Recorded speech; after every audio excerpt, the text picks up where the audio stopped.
Hello नमस्कार आदाब, मैं राजेंद्र। स्टूडेंट्स, हम पढ़ रहे थे मुहावरे। ठीक है, हमने मुहावरे शुरू किए थे कि एक हमने पहले मुहावरा लिखना है, उसके बाद उसका मीनिंग लिखना है, मैनी लिखना है, इसको उर्दू में हम कहते हैं। उसके बाद हम उस पर बना रहे थे जुमले। हमने पढ़े थे 4 मुहावरे, और थोड़े से पढ़ लेते हैं। नंबर 5 आज हम पढ़ेंगे। नंबर 5 मेरे पास जो मुहावरा है, जिनके फर्स्ट लाइन में हमने मुहावरा लिखा है, सेकंड में उसका मीनिंग लिखेंगे, और फिर उसके ऊपर हम जुमला बनाते हैं, जिसको उर्दू में जुमला कहते हैं, जैसे सेंटेंस या वाक्य, जो भी यहाँ पे हिंदी में कहते हैं। नंबर 5 हमारे पास है आपे से बाहर होना। अल्फमद आप प और एक नुक्ते, आपे से बाहर होना। ठीक है, मुहावरा क्या है? आपे से बाहर होना। आपको पेपर में किस तरीके से दिया जाता है? आपको पेपर में सिर्फ ये मुहावरा दिया जाता है, और आपको उसको में बोला जाता है कि आप उसका मैनी लिखें और उसके ऊपर जुमला भी बनाएं। ठीक है, तो आपने ये याद करने होते हैं, लर्न करने होते हैं। आपे से बाहर होना का मतलब होता है बहुत ज़्यादा गुस्सा आना, कि वो इंसान जिसको बहुत ज़्यादा गुस्सा, यानी कि आपे से बाहर हो गया।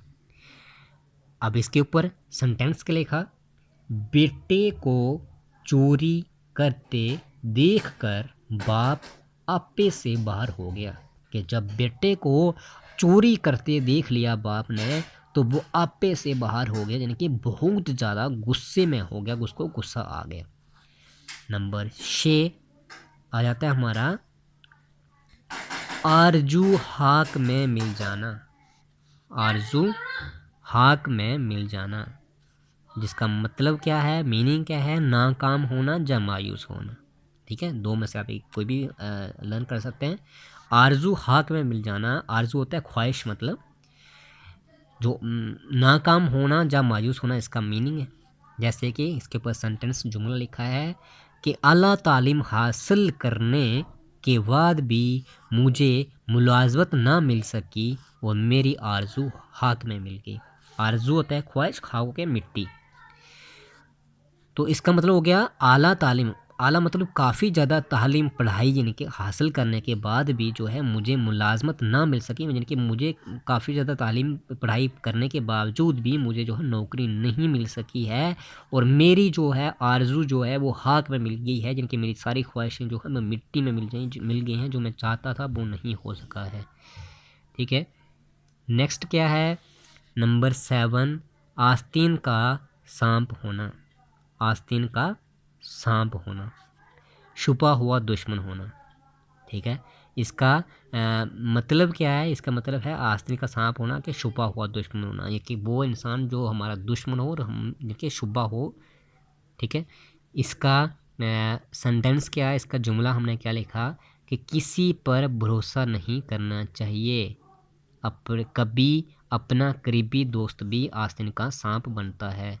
ठीक है, इसका क्या मतलब है कि हमें कभी भी किसी पे भरोसा नहीं करना चाहिए। कभी कभी हमारा अपना दोस्त भी जो है वो भी हमारा आस्तीन का सांप बनता है, यानी कि वो ही हमारा दुश्मन हो सकता है। ठीक है, ये था नंबर 7।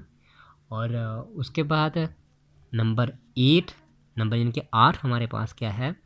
8 8 आंसू रोना। 8 8 आंसू रोना, ज़ार व कतार रोना, यानी कि जोर जोर से रोना। ठीक है, लगातार रोना। इसका मतलब क्या है? ये मुहावरा है 8 8 आंसू रोना। इसका मीनिंग क्या है? ज़ार व कितार रोना, यानी कि लगातार रोना और जोर जोर से रोना। इसका जुमला क्या है? इसका सेंटेंस क्या लिखा हमने? 10वीं में फेल होने पर वो 8 8 आंसू रोने लगा। कि वो जब वो 10वीं में क्लास में 10वीं जमात में फेल हो गया, तो वो 8 8 आंसू रोने लगा, यानी कि लगातार और ज़ोर ज़ोर से रोने लगा। ठीक है, उसके बाद ये इसको नहीं करेंगे हम। उसके बाद ये नंबर 9 हमारा है हरफ आना। मुहावरा क्या है? हरफ आना, जिसका मीनिंग है बेइज्जत होना। इसका मीनिंग क्या है?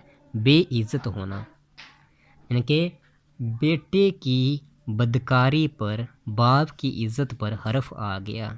यानी कि बेटे की बदकारी के बेटे ने बुरा काम किए, जिसकी वजह से जो बाप की इज्जत थी उस पर हरफ आ गया, यानी कि उसके जो बाप जो था वो बेइज्जत हो गया। ठीक है, इसको भी कर लेते हैं हम। ठीक है, ये क्या है? आसमान अलिफ आसमान, आसमान से गिरा हजूर में अटका। ठीक है, आसमान से गिरा हजूर में अटका, इसका मतलब क्या है, एक मुसीबत से निकलते ही दूसरी में गिरफ्तार होना। कि अभी हम एक मुश्किल से, एक परेशानी से निकले नहीं थे कि हम दूसरी भी मुश्किल आ पड़ी है, मुसीबत में फंस के। सेंटेंस क्या है, जेल से छूटते ही असलम को अपने वालिद की मौत का सदमा झेलना पड़ा। जैसे ही मतलब असलम जो था, जैसे ही वो जेल से छूटता है तो उसके बाप की भी मौत हो जाती है, जिसका सदमा भी उसको झेलना पड़ता है, क्योंकि अभी एक मुसीबत से वो निकला ही था कि दूसरी मुसीबत भी उस पर आन पड़ी। ठीक है, तो ये 10 हमने आज पढ़ लिए, 5 हमने 4 पढ़े थे पहले लेक्चर में, 6 हमने आज डिस्कस किए। आपने इनको उतारना है बिल्कुल नीट एंड क्लीन हैंडराइटिंग। और जहाँ समझ नहीं लगी तो आप मेरे से इनको पूछ सकते हैं, मेरे साथ आप डिस्कस कर सकते हैं। Thank you students.